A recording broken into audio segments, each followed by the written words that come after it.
Hey, what's up, Questers? A brand new firmware update just started rolling out, firmware 18 for the Oculus Quest this week, and there's a few interesting aspects to the update. First up, they're continuing adjusting the universal menu and multi-browser support. The update says that the design has been streamlined for usability and improved discovery of system applications. They've also worked on improving the multi-browser experience that allows you to use multiple windows when you're browsing the internet in VR. Also, one thing I'm very happy and excited for is the fact that they've added in predictive text for the keyboard, which should make typing in VR a little bit faster, as it can be a massive pain in the rear end right now. Also, a feature that was mentioned previously and hadn't been released yet is the ability to change the color of your Guardian. This adds a little bit of customization to the Guardian itself, which, although not major, still is an interesting idea. They've also done quite a few updates to the notification system inside of the Oculus Quest as well. You can now fine-tune your VR notification preferences. Another interesting feature is some updates to the social aspect. You can now share in VR content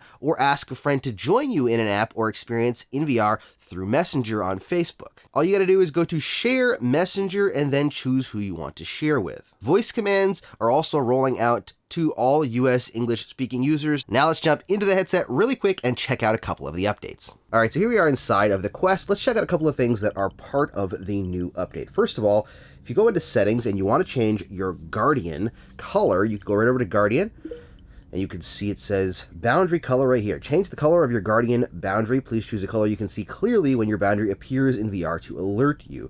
So you can actually I've changed it to purple, but you can do the blue default. I'm not sure if this is showing up inside of the headset or not, but you can do yellow, and that shows a yellow Guardian, or you can do purple, and I kind of like the purple one, so we're going to leave that on purple, but that's where you update your boundary colors. Now, there are a couple of features that I don't have, like the predictive text I don't have on my Quest yet, or at least it wasn't working the last time I just looked at it a few minutes ago. We'll try it again, but one of the things that's kind of cool that I can show you, and I've got my headphones off because I don't know if it'll record the voice when I do the voice commands, so I'm just going to go ahead and turn this up so you can actually hear what the voice command system sounds like, and you can actually enable voice commands. The funny thing is that going into settings and device, you're supposed to be able to enable it in here, and the last time I checked, yeah, see, I don't see it anywhere inside of my settings. So what I had to do is there's a shortcut of tapping the Oculus button twice, and I did that, and it popped up to set up the voice commands. So if you're not seeing the setting for it and you're on the newest update, double tap this button, the Oculus button, and it should start the setup for it. So there are actually quite a few different commands you can use this for, and I'm actually going to show you some of them. So let's double tap this. What can I say? Here are some things you can say.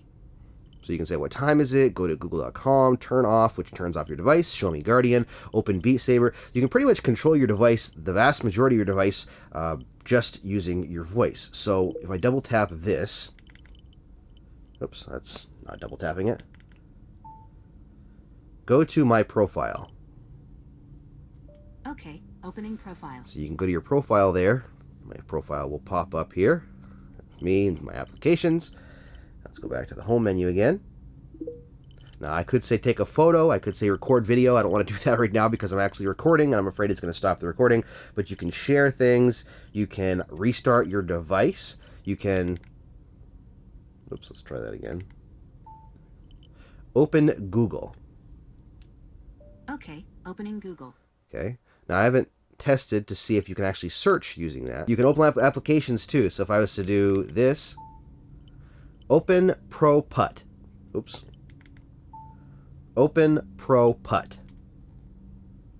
Okay, opening ProPut by Topgolf. Launches into ProPut. So let me just turn this down. So that is the voice commands. Now let's check and see if the predictive text is working. All right, so let's check out predictive text to see if it is working properly. Go to the browser, go to Google, and we're at Google right here. Yep, okay. So now I don't know if predictive text is working. It is. Aha, okay, cool. So predictive text is now working, which is way, way, way, way faster. Although I just messed that one up. Let's do virtual reality. Okay, perfect. So predictive text is working. It must have just taken a minute for it to update.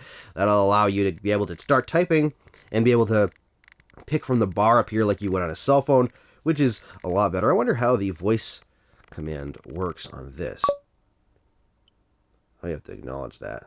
Acknowledge. Oculus Quest BMF. No Oculus Quest. It's still picking up my text. Stop it. Don't do that anymore. Oh, there's some of my videos right there. Okay, so it does work. No Oculus Quest. BMF is still. Ooh. that's an interesting search result. But those are some of the options for the new updates inside of the game. Apparently, I have most of the options now, and I don't know if I have the share option to share to Messenger. I don't think I do. I've got recording right there, go live, cast. So I don't seem to have the option to share to Messenger to be able to, let me see if it's in here maybe. Nope, I don't see. I can create a party. So I don't have that option yet. That's supposed to be rolling out over the course of the week. But that's inside of the headset, showing you some of the parts of the update. Now, I know that's not a major update like some of the updates we've seen in the past, but there are a few interesting aspects to this update that hopefully will help, along with some bug fixes and some issues that they're trying to iron out with the past couple of updates. Out of all the updates, I'm probably most happy about the predictive text update because, face it, it's a pain in the butt to type in VR, and with cell phones and everything having predictive text these days, it kind of makes sense to have it there, and I'm kind of surprised it took them this long to put it there in the first place. Now, all of these features are rolling out over the course of this week. If you don't have them yet, don't fret, you should be getting them later on this week. But what do you think about these updates? It's not a major update, but at least it's something. Is there something in here that you've been waiting for? Let me know down in the comments. Huge thank you to all of my patrons. You guys are amazing, and it is super humbling to see the support for BMF. A special shout out to all of my VR Revolutionary members, Mike Curtis, Audrey Gordon, Ghost Robo 100, and VR Balance. If you want to get the most out of your Quest, then don't forget to hit that subscribe button and the bell icon for notifications. Plus, you can check out even more of my videos right there. Thank you so much for watching, stay safe, and happy questing.